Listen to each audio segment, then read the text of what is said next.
Bismillahirrahmanirrahim. Assalamualaikum warahmatullahi wabarakatuh. Anak-anakku sekalian, bagaimana kabarnya hari ini? Kita hari ini akan membahas tentang analisis SWOT dalam usaha jasa boga.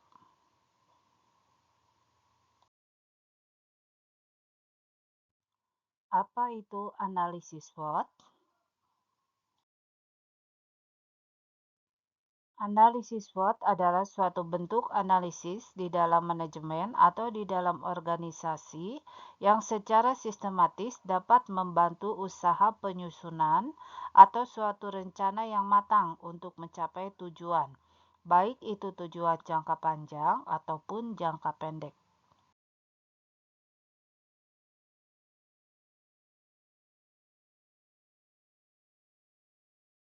Ada 4 komponen analisis SWOT. Yang pertama S, strength atau kekuatan. Yang kedua itu adalah W, weakness, itu kelemahan. Kemudian yang ketiga O, opportunity atau peluang. Dan yang keempat itu adalah threat atau ancaman.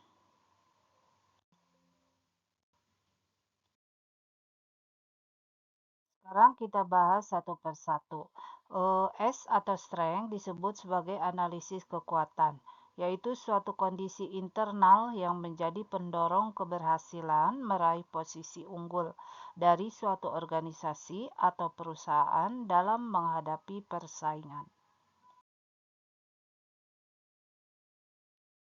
Yang kedua, W atau weakness disebut sebagai analisis kelemahan, yaitu suatu kondisi internal yang menghambat keberhasilan dari suatu organisasi atau perusahaan untuk mencapai tujuannya.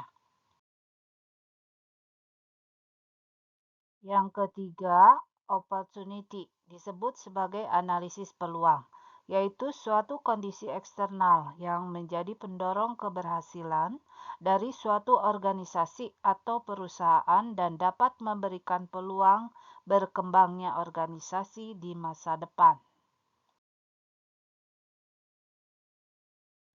Yang keempat itu adalah threat, yaitu disebut sebagai analisis ancaman, suatu kondisi eksternal yang menghambat keberhasilan pencapaian tujuan atau suatu organisasi atau perusahaan.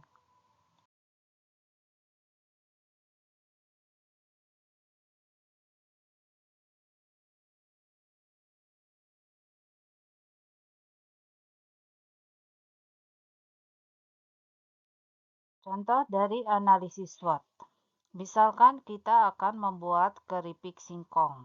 Nah, kita harus membuat dulu analisis SWOT-nya. Pertama yaitu analisis kekuatan atau strength. Pertama, keripik singkong itu banyak disukai. Bahan baku banyak dan mudah didapat, otomatis harga bahan baku akan murah.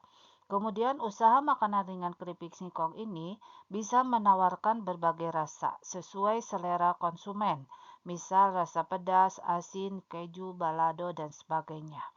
Kemudian analisis kelemahan atau weakness, makanan mudah rusak kalau tidak disimpan dengan baik.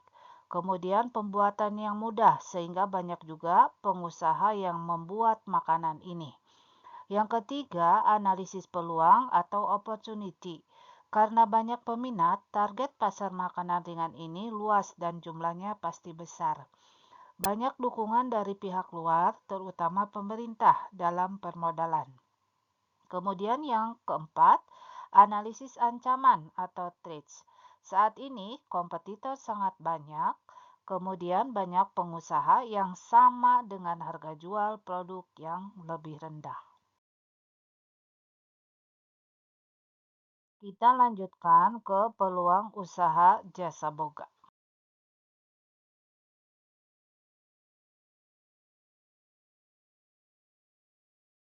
Peluang usaha dikelompokkan berdasarkan yang pertama jenis produk atau jasa, yang kedua minat dan daya beli konsumen.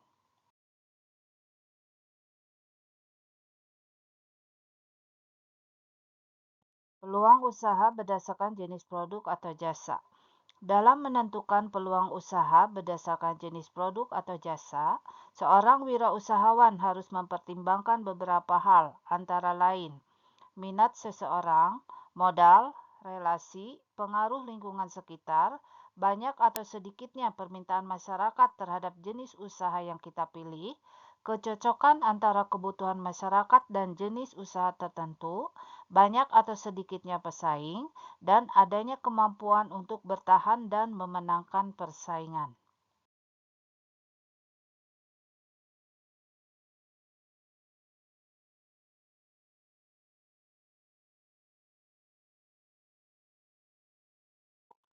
Berikut contoh peluang usaha di bidang produk dan jasa, antara lain. Yang pertama, produk yang mampu mempermudah pekerjaan di rumah. Yang kedua, produk yang mampu mempermudah pekerjaan di luar rumah. Yang ketiga, produk lainnya yang dibutuhkan tanpa mengenal tempat. Yang keempat, jasa hiburan. Dan yang kelima, jasa-jasa kesehatan. Peluang usaha berdasarkan minat dan daya beli konsumen. Untuk mengetahui besar kecilnya minat masyarakat terhadap usaha yang kita dirikan, yaitu dengan cara melakukan observasi. Misalkan yang pertama, kita mengadakan pengamatan langsung ke pasar, kemudian yang kedua melakukan wawancara, yang ketiga memberikan angket untuk diisi calon konsumen.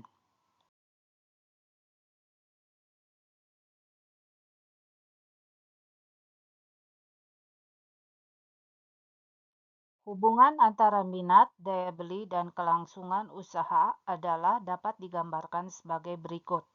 Minat besar dan daya beli kuat, maka kelangsungan usaha akan terjamin. Minat besar dan daya beli rendah akan menyebabkan kelangsungan usaha terhambat. Dan kalau minat rendah dan daya beli pun rendah, maka usaha tidak dapat berlangsung.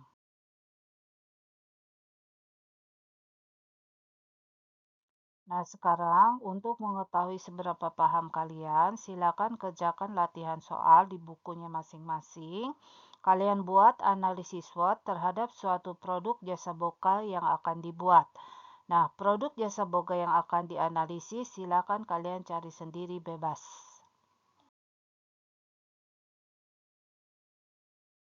Terima kasih ucapkan untuk kalian semua yang telah menyimak pemaparan Ibu tentang analisis SWOT dalam usaha jasa boga.